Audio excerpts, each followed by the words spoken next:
Hello, my dear lovely students, my pretty students.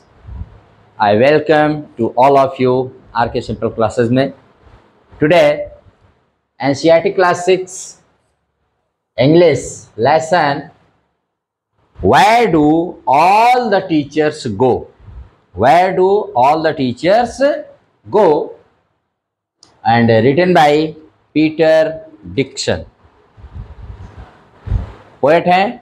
इन्होंने एक बच्चे के बहुत अच्छे साइकोलॉजी को अंडरस्टैंड करते हुए इस पोएम को राइट किया है और इसमें लिखा गया है कि for a little child a teacher is special.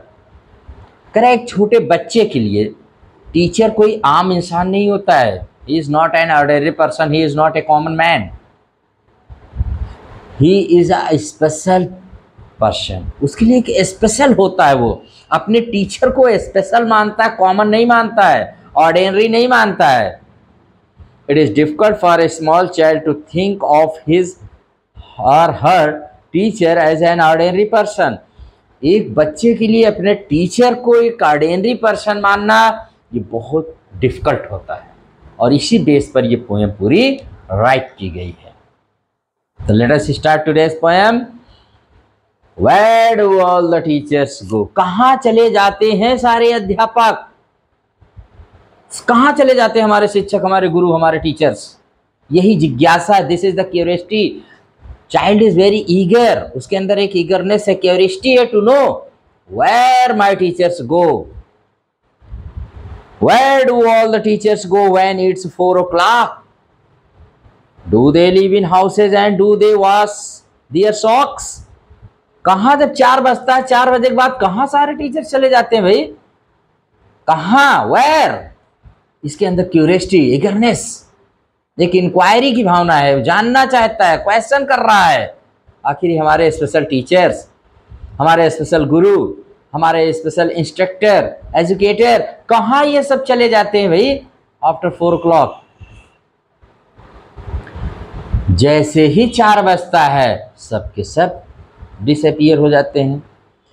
फिर कह रहा है क्वेश्चन में, do they live in houses? अच्छा, क्या ये घर में रहते हैं क्या?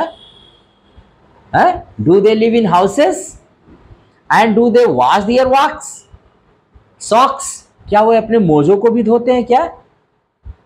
देखिए कितनी एक चाइल्ड साइकोलॉजी को कितना अच्छा पीटर डिक्सन ने यहाँ पर राइट किया, अंडरस्टैंड किया, उसको वर्ड्स में दिया है कि क्या वह अपने मोजे धोते हैं, क्या अपने सॉक्स को वॉश करते हैं, क्या वह घर में रहते हैं. Do they wear pyjamas and do they watch TV? क्या वह पैजामा पहनते हैं, क्या वह टीवी देखते हैं? And do they pick their noses the same as you and me? और क्या वह भी अपनी नाक को वैसे ही ब्लो करते हैं, साफ करते हैं जैसे आप और हम करते हैं भाई? Do they live with other people, have they mums and dads? क्या वह भी दूसरों के साथ रहते हैं? क्या उनके भी मम्मी और डैडी हैं? And were they ever children and were they ever bad? क्या वह भी कभी बच्चे थे? क्या वह भी कभी शरारती थे? क्या वह भी कभी मिस्टेक करते थे? Did they ever never spell right? Did they ever make mistakes? क्या कभी उन्होंने स्पेलिंग में गलती नहीं की? क्या कभी उन लोगों ने गलतियाँ मेक मिस्टेक्स, गलती नहीं किया स्पेलिंग बताने लिखने में? Were they punished in the corner if they pinched the chocolate flakes? या किसी की चॉकलेट फ्लेक्स को अगर उन्होंने चुरा लिया, ले लिया, तो क्या इसके लिए उनको कोने में सजा नहीं दी गई कि जाओ कोने में खड़े हो जाओ, go and stand in the corner? इसके लिए उनको पनिशमेंट नहीं मिला कि मिला था कि नहीं? Did they ever lose their hymn books? Did they ever leave their grace? क्या उन लोगों ने कभी अपनी भजन की पुस्तक, जो जिसमें गीत उत होते हैं, रिलीजियस सॉन्ग्स होते हैं, क्या उन्होंने कभी गुम नहीं किया, उसको कभी खोया नहीं, मिस नहीं किया?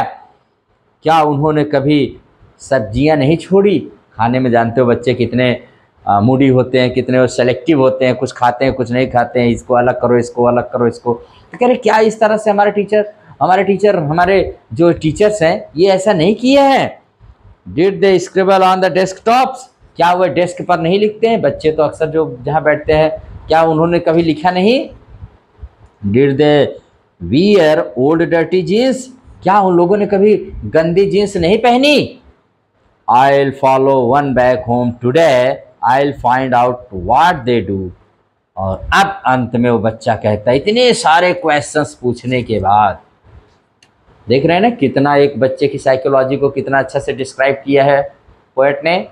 और उसके बाद वो चाइल्ड कहता है, ठीक है, इन सारे सवालों का जवाब जानने के लिए, to know the answers of all my questions that are in my mind, they are coming regarding to my teachers. इतने सारे क्वेश्चंस जो मेरे माइंड में coming, appearing, regarding my teacher, concerning my teacher, उसको मैं जवाब कैसे जानूंगा? क्योंकि कोई आंसर तो दे नहीं रहा है। No one is answering, I am just asking asking asking. वो बच्चा कहता है, आइडिया। अब दिमाग में राइट, यहाँ पोएट कह रहा है लास्ट स्टेंजा में, आई will follow one back home today. आज एक टीचर का मैं पीछा करूंगा, फॉलो करूंगा। आज मैं पीछे पीछे पीछे उस टीचर के I will go, I will follow, I will find out what they do. और तब मैं पता लगाऊंगा। फाइंड आउट माने होता है पता लगाना, इन्वेस्टिगेट करना, सर्च करूंगा। रियलिटी को मैं जानने की कोशिश करूंगा, ये सारे टीचर्स करते क्या क्या हैं। जो हमारे जो टीचर्स हैं, इंस्ट्रक्टर्स हैं, एजुकेटर्स हैं, जो हमको टीच करते हैं, आफ्टर 4 o'clock वे कहाँ जाते हैं और क्या क्या करते हैं, आज मैं उनका पीछा करूंगा और आज मैं पता लगाऊंगा। Then I will put it in a poem. और उसके बाद मैं इस पर एक पोएम लिखूंगा। I will write a poem that they can read to you. और फिर वो पोएम वो टीचर पढ़ेंगे और आप लोग सुनिएगा कि वो टीचर क्या क्या करते हैं। अंडरस्टैंड? तो भाई I am also a teacher.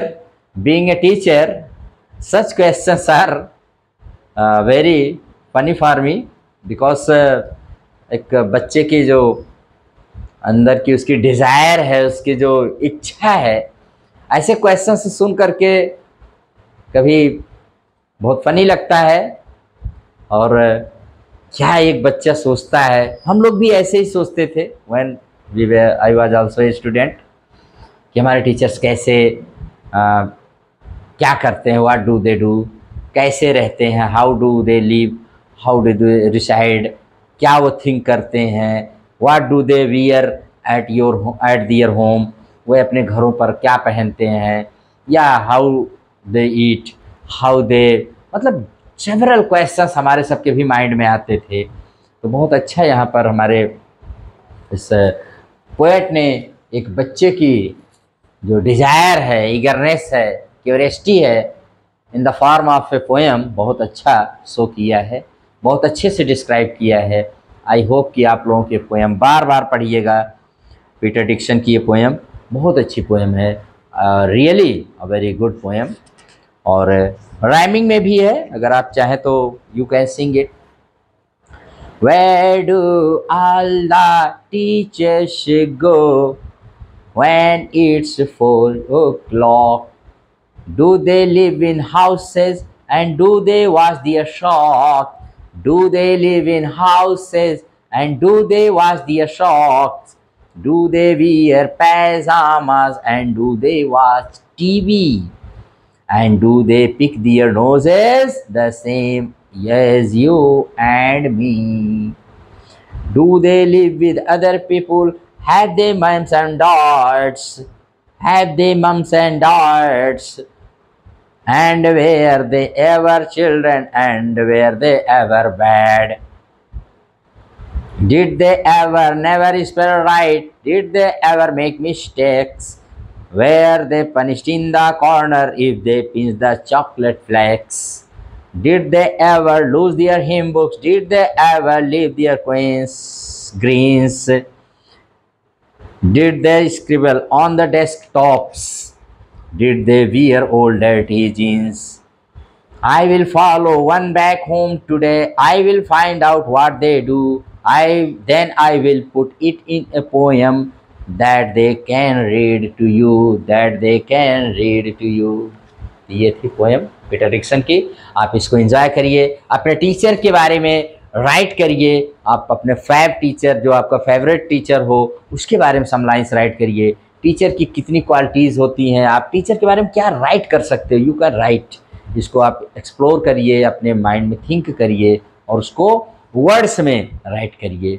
यही इसका मेरी तरफ से आपके लिए ये छोटा सा होमवर्क रहेगा कि अगर आप इसको सुने तो आप अपने टीचर्स, मदर या जो भी है आपके टीचर के बारे में, आपके स्कूल के बारे में कुछ राइट करिए।